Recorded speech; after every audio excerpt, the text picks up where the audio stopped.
Hello बच्चों, good morning. आज हम प्रत्यावर्ती धारा से संबंधित महत्वपूर्ण टॉपिक पर बात करेंगे, जो कि बोर्ड की दृष्टि बहुत इंपॉर्टेंट रहेगा। तो सबसे पहले हम धारा समझेंगे क्या होता है धारा।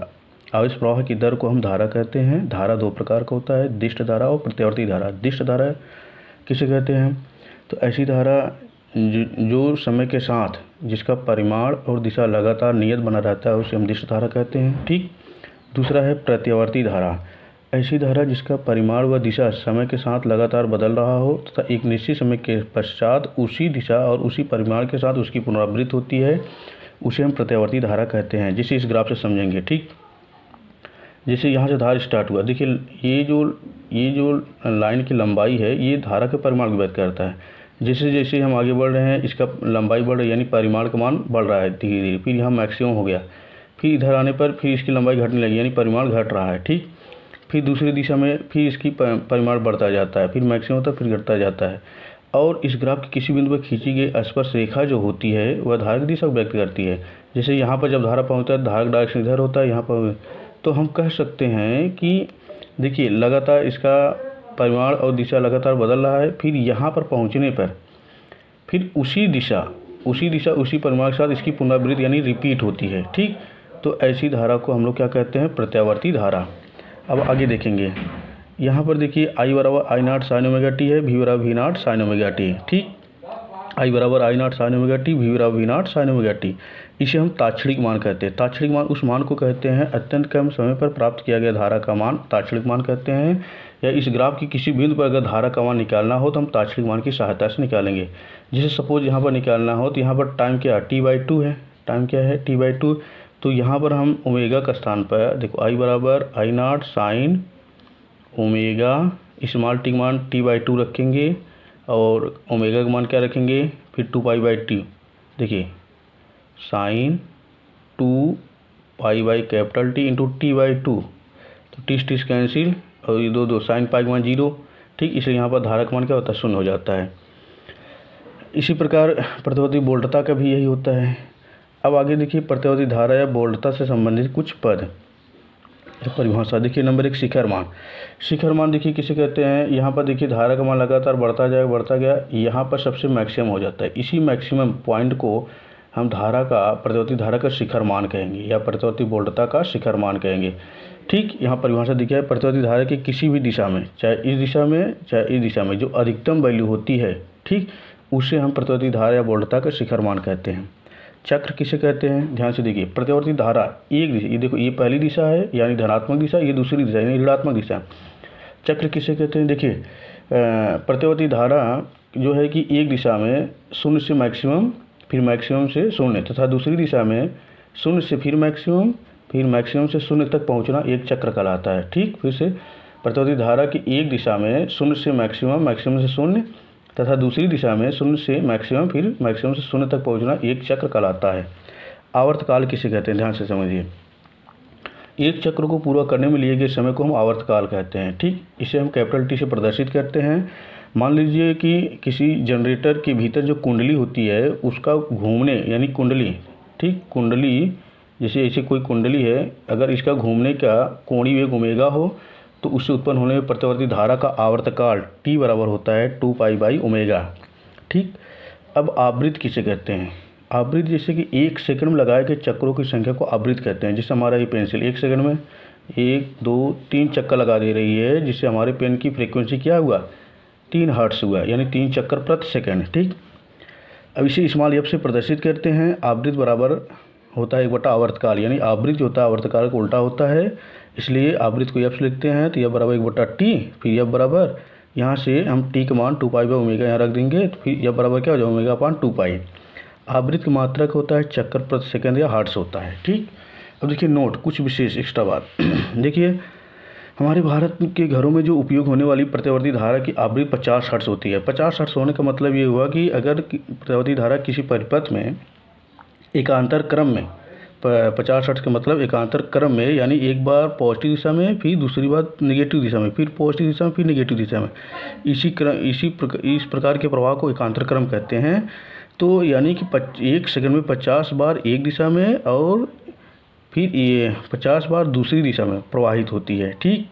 एक बार मतलब कि 1 सेकंड में 50 बार एक दिशा में बहती है, 1 सेकंड में 50 बार एक दिशा में बहती है, फिर 50 बार दूसरी दिशा में बहती है, ठीक।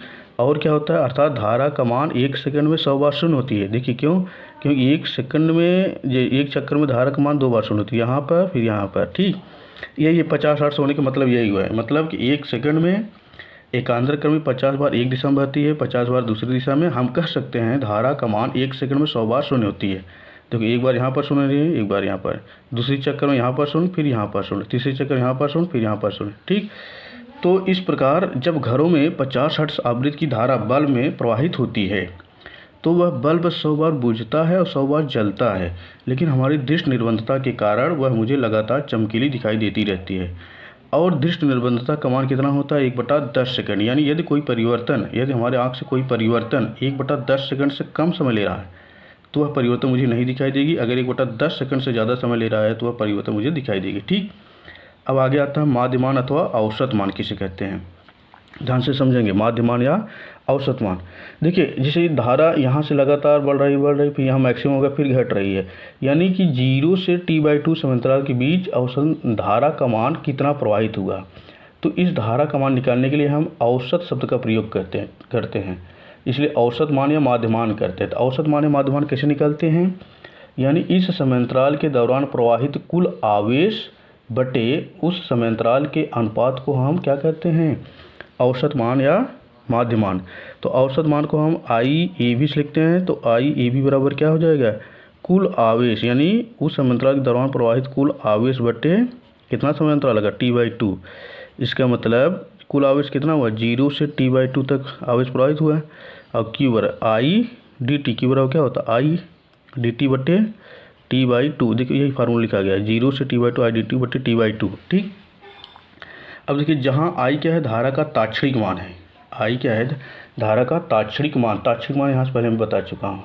किसी धारा के किसी बिंदु पर, यानी ग्राफ के किसी बिंदु धारा का मान निकाल सकते हैं, ताक्षणिक मान इस फार्मूले से, ठीक। तो I बराबर I0 sin ωt और T बराबर 2π/ω। अब देखिए हम क्या करते हैं, I का मान यहाँ पर रख दीजिए, तो और T का मान 2π/ω रखो, तो फिर क्या बनेगा, I एवरेज बराबर 0 से यहाँ T बराबर 2π/ω रखोगे, 2 से कैंसिल, π/ω बचेगा। I के स्थान पर I0 sin ωt रखो और dt उतार लीजिए बट्टे 2π/ω इंटू, ये देखो इससे से कैंसिल हो जाएगा।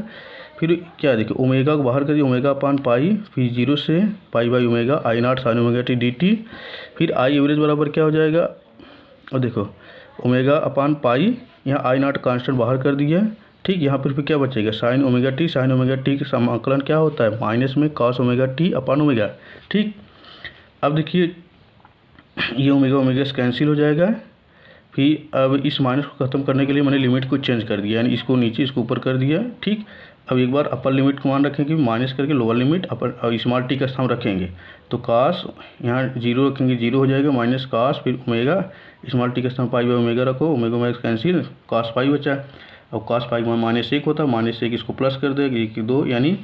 तो I एवरेज बराबर कितना आ गया, I एवरेज बराबर आ गया I0/π 1 + 1 2 ये 2 I0/π 2/π हल करोगे तो 0.637 I0। कहने का मतलब ये होगा कि मतलब कि पॉजिटिव अर्ध चक्र में प्रवाहित धारा का औसत मान कितना होता है, शिखर धारा का, ठीक। शिखर धारा का कितना होता है, 0.637 होता है, ठीक। तो अर्थात हम कह सकते हैं कि यह शिखर धारा का, यह जो है शिखर जो धारा का औसत मान या माध्य मान होता है, शिखर धारा का 63.7% होता है, ठीक। शिखर धारा का I0 का कितना होता है, 63.7%। यानी जैसे यहाँ पर I0 की वैल्यू है, इसका 63.7% कहाँ है, यहाँ लगभग यहाँ पर है, यहाँ से होकर जाएगा, ठीक। अब इसी प्रकार हम दूसरे अर्धचक्र यानी ऋणात्मक अर्धचक्र के लिए धारा का मान प्राप्त कर सकते हैं, यानी T/2 से T समांतराल तक के बीच में जो धारा प्रवाहित होता है उसका औसत मान निकाल सकते हैं। एकदम सेम आएगा, लेकिन यहाँ पर क्या हो जाएगा, नेगेटिव हो जाएगा, ठीक। तो वही देखिए I एवरेज बराबर क्या होता है, माइनस में 2/π I0, या फिर 2/π जब हल करेंगे तो यही चीज़ माइनस मतलब 0.637 हो जाता है। तो माइनस में 0.637 I0 होता है, ठीक। यानी तो एक फार्मूला याद आया कि अगर किसी भी धारा का औसत मान या माध्य मान निकालना होता है तो इसको फार्मूला याद रखना, I एवरेज बराबर क्या होता है, 2/π फिर I0 होता है, याद रखेंगे, ठीक। 2/पाई हमेशा रहेगा। ये आई नॉट हो, चाहे अगर प्रत्यवर्ती वोल्टता का माध्य मान निकालना हो तो यहाँ पर वी ए भी बराबर आई नॉट वी नॉट हो जाएगा। ठीक, इसी प्रकार प्रत्यवर्ती वोल्टता के लिए क्या होगा, देखिए धनात्मक अर्धचक्र के लिए प्रत्यवर्ती वोल्टता का मान क्या होगा, सेम एकदम होगा। ठीक, वी ए भी बराबर क्या होगा 2/पाई वी नॉट, और ऋणात्मक अर्धचक्र के लिए क्या होगा, वी ए भी बराबर माइनस में 2/पाई वी नॉट। ये 2/पाई हल करेंगे इतना आएगा, फिर 2/पाई हल करेंगे देखिए माइनस होगा। ठीक, अगर हम कहें एक कंप्लीट चक्र के लिए प्रतिवर्ती धारा का औसत मान क्या होता है, शून्य होता है। एक कंप्लीट चक्र के लिए प्रतिवर्ती धारा का औसत मान क्या होता है, शून्य होता है। देखिए प्रथम अर्धचक्र के लिए यानी धनात्मक अर्धचक्र के लिए धारा का औसत मान कितना आया था, इतना आया था। ठीक, यहाँ लिख दिया। फिर ऋणात्मक अर्धचक्र के लिए धारा का औसत मान कितना आया है, सेम आया था नेगेटिव में। तो जब जोड़ेंगे तो क्या हो जाएगा, कट के शून्य हो जाएगा। ठीक, तो यानी एक कंप्लीट चक्र के लिए धारा का औसत मान क्या होता है, शून्य होता है। अब आगे देखिए वर्ग माध्य मूल मान क्या होता है। देखिए इसे IRMS या VRMS से प्रदर्शित करते हैं। एक पूरी चक्र के लिए प्रतिवर्ती धारा के वर्ग के औसत मान के वर्गमूल को प्रतिवर्ती धारा का वर्ग माध्य मूल मान कहते हैं। ठीक, जैसे अर्थात हम लिख सकते हैं IRMS बराबर करणी में I के स्क्वायर AB। देखिए इस फार्मूले से हम समझेंगे वर्ग माध्य मूल मान परिभाषा।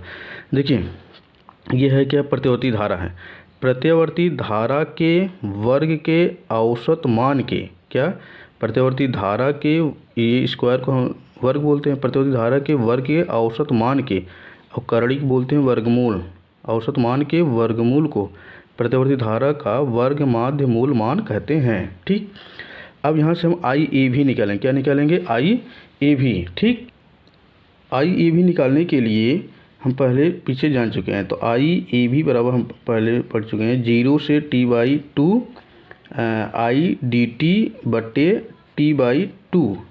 अगर स्क्वायर लगा देंगे। अब यहाँ से समांतराल 0 से T लेना है, क्योंकि एक कंप्लीट चक्र में लेना है, इसलिए यहाँ से क्या हो जाएगा, 0 से T हो जाएगा, यहाँ पर बटे T होगा। ठीक, वही लिखा गया है। तो IAV की स्क्वायर बराबर क्या हो जाएगा, इंटीग्रल ऑफ 0 से T I² dt बटे T, जहाँ I क्या है, धारा का ताक्षणिक मान है, और इसका मान हमेशा ताक्षणिक मान यही होता है, I बराबर I not sine omega T. अब देखो यहाँ पर रख दिया गया I का मान, तो IAV की स्क्वायर बराबर क्या हो जाएगा, इंटीग्रल ऑफ 0 से T I not sine omega T की स्क्वायर dt बटे T। ठीक, और हम जानते हैं T बराबर क्या होता है 2π/ω, तो T का मान भी रख दिया गया, जहाँ जहाँ कैपिटल T वहाँ 2π/ω रख दिया गया। और स्क्वायर को देखो I not square sine square omega T dt बटे 2π/ω। अब देखिए ये ओमेगा बाहर कर दिया, और I नॉट स्क्वायर कांस्टेंट है, यानी जो कांस्टेंट है हम इंटीग्रल से बाहर कर देते हैं। तो ω/2π I नॉट स्क्वायर, फिर 0 से 2π/ω sine square omega T. Sine square omega T हम लिख सकते हैं इतना 1 minus cos 2 omega T upon 2 1 minus cos 2 omega T upon 2। ये कहाँ से आया, एक त्रिकोणमितीय फार्मूला तो है, साइन स्क्वायर थीटा से होता है 1 माइनस cos 2 थीटा अपॉन 2, इससे ये आया, फिर साइन स्क्वायर ओमेगा टी मान रख दिया गया।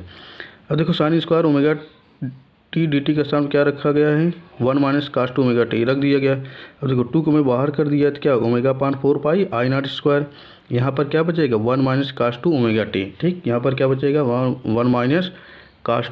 तो देखिए क्या हुआ, I एवरेज की स्क्वायर बराबर ω/4π I not square integral of 0 से 2π/ω 1 minus cos 2 omega T D T. अब देखिए ये तो इसको मैं ऐसे उतार लिया हूँ, फिर 1 का इंटीग्रल क्या हुआ, T हुआ, फिर माइनस, अब cos 2 ओमेगा टी की इंटीग्रल क्या होगा, साइन 2 ओमेगा टी बटे यहाँ टी में क्या गुणा करा 2 ओमेगा, तो 2 ओमेगा आकर डिवाइड कर देगा। ठीक, फिर अब उसके बाद लोअर लिमिट 0 था, अपर लिमिट 2π/ω। फिर अब एक बार अपर लिमिट मान रखेंगे, माइनस करके लोअर लिमिट का मान रखेंगे। फिर देखो इसको ऐसे उतार लिया गया, फिर अपर लिमिट का मान, अच्छा सब ये अपर लिमिट लोअर लिमिट का मान स्मॉल टी का स्थान रखेंगे, तो 2π/ω माइनस साइन 2 ओमेगा, और टी के स्थान पर 2π/ω बटे इसको उतार लिया गया। फिर अब माइनस लोअर लिमिट का मान रखो 0 टी के स्थान पर, यहाँ साइन 2 ओमेगा इंटू 0 बटे 2 ओमेगा।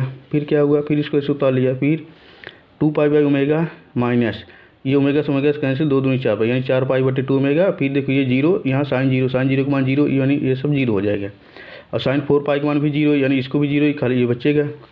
अब देखिए ओमेगा से ओमेगा कैंसिल, 2 से 4 यानी 2 दूनी 4, 5π कैंसिल, क्या बचा I नॉट स्क्वायर अपॉन 2 बचा। ठीक, अब हम वर्ग माध्य मूल मान की परिभाषा में IRMS बराबर क्या पढ़े थे, यही आई एवरेज के स्क्वायर, तो उसको यानी उसको समीकरण 1 बनाए थे, तो उसको इसकी टोटल वैल्यू समीकरण 1 में रखने पर यानी यही था, तो फिर करड़ी में आई एवरेज का मान क्या निकले, ये फिर यही रख दिया गया है। फिर ये देखो स्क्वायर बाहर निकल जाएगा, I0/√2 1/√2 को जो भाग देंगे 0.707, इसका मतलब क्या हुआ, जो वर्ग माध्य मूल मान होता है प्रतिवर्ती धारा का वह शिखर धारा कितना होता है 70.7% होता है, जबकि माध्य मान कितना आया था 63.7%।